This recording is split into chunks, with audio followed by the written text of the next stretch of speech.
Norman has been recommended to see a podiatrist by a close friend.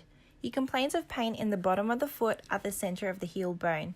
He mentions that it is at worst first thing in the morning and quite uncomfortable when he stands after he watches television for a long period of time. Norman explains that it is not only painful, but the area feels quite hot and tender and has been going on for more than 4 weeks. He is not sure how this has happened, as he mentioned he barely does any physical activities as it makes him lethargic. All Norman remembers is that he had a little too much alcohol one night at the pub with his mates, woke up with a couple of bruises on his leg, and a sore and painful heel.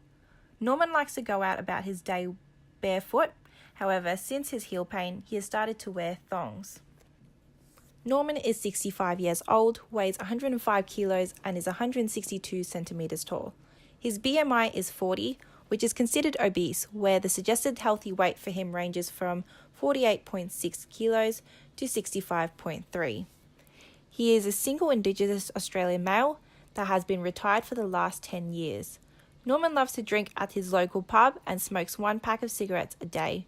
When he is not at the pub, Norman is usually in his 1996 Dodge Caravan watching television and drinking beer, which is also his place of residence. His daily diet consists of 2 large pieces of well-done steak, never any vegetables, and lots of beer. Norman presents with high blood pressure and on the verge of diabetes, but has not made any changes to improve his health. He is not taking any medication and has been diagnosed with atherosclerosis by his GP at his last visit, which was 1 month ago, where he experienced a mild stroke due to lack of blood flow and circulation. Norman has a lack of family history. However, the only family member he is aware of, his brother, died of cardiovascular disease many years ago. Plantar fasciitis is one of the most common sources of heel pain, with a high prevalence throughout the community. Its etiology is not specifically determined, but obesity has shown to have a continuous effect on the structure of overweight individuals' feet, and therefore resulting in plantar fasciitis throughout this population.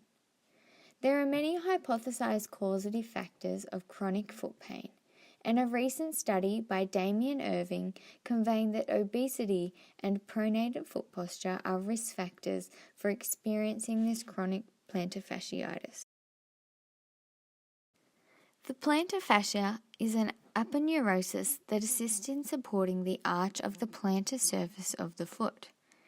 It originates at the tuberosity of the calcaneus and terminates at the head of each metatarsal.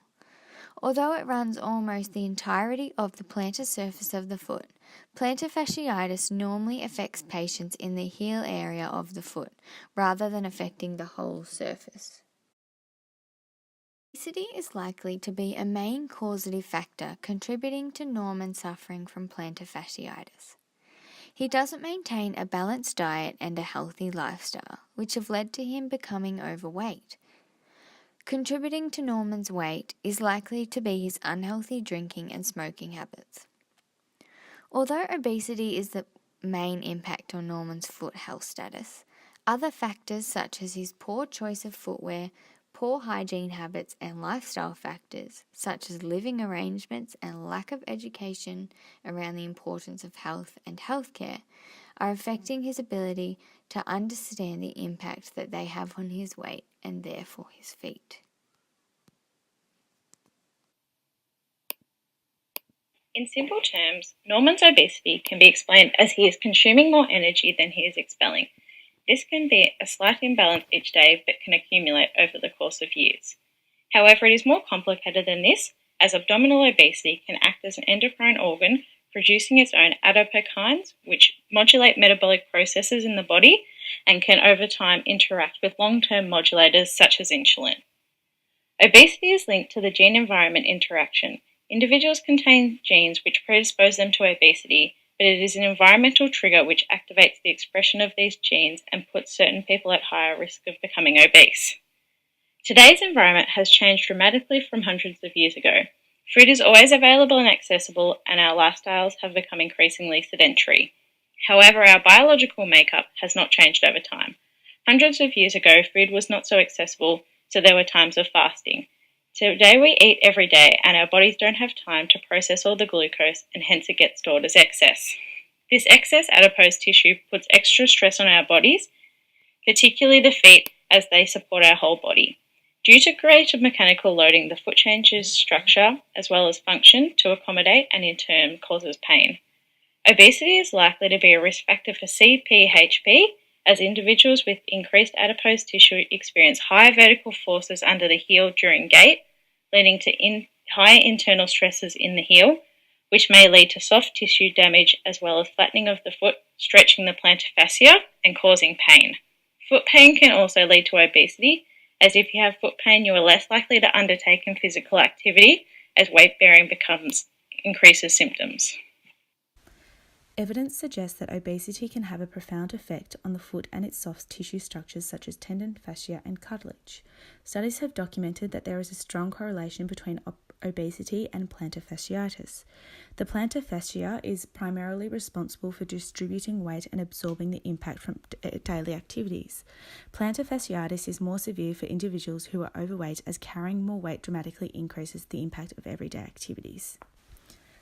In the systemic review by Butterworth, Landolf, Gilyard, Unak, and Menz, it was found that the evidence indicated a strong association with increased plantar pressures when walking, resulting in an increased chance of developing plantar fasciitis. In the study conducted by D. Riddle and M. Pulisic, it was found that individuals whose body mass index is greater than 30 are of a much higher risk to develop plantar fasciitis. Norman's body mass is 40, suggesting that his body weight is a contributing and main factor to his development of plantar fasciitis. Due to Norman's lifestyle choices of wearing unsupportive footwear or going about his day-to-day life barefoot causes strain, which is a contributing factor to his heel pain. From wearing unsupportive footwear, there is no support or cushioning, resulting in the shock of every step to be absorbed by just the foot structures.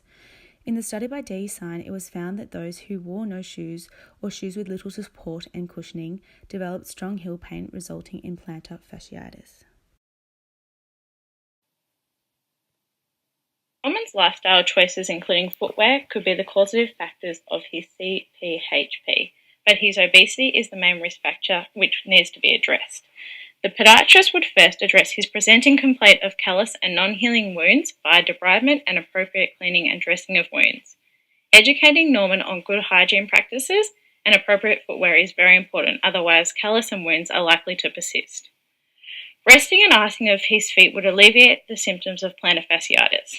If persistent, ibuprofen can be taken to reduce pain and inflammation. Stretching and strengthening exercises can also help, as well as orthotics. Explaining to Norman his lifestyle choices, such as lack of fruit and vegetables in his diet, smoking, excess alcohol consumption, and lack of monitoring of his high blood pressure, all predispose him to developing type 2 diabetes and factors contributing to his foot issues. Educating him on losing a mere 5 to 10% of his body weight will reduce this risk. Going for walks can achieve this. Just by being active for 30 minutes on most days of the week will increase Norman's overall health and reduce his foot symptoms. Explaining that keeping a food diary can help as well as record his physical activity.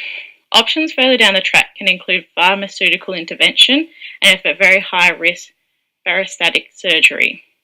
Vascular assessment is undertaken and diminished pulses are found, so referral to a vascular surgeon is given.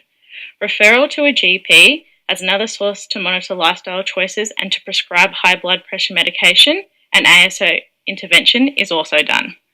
Finally, referral to a social worker to help Norman find groups of people who are in similar positions to him to be able to talk to and encourage each other with their lifestyle changes. Increasing Norman's network may also lead to him finding future employment.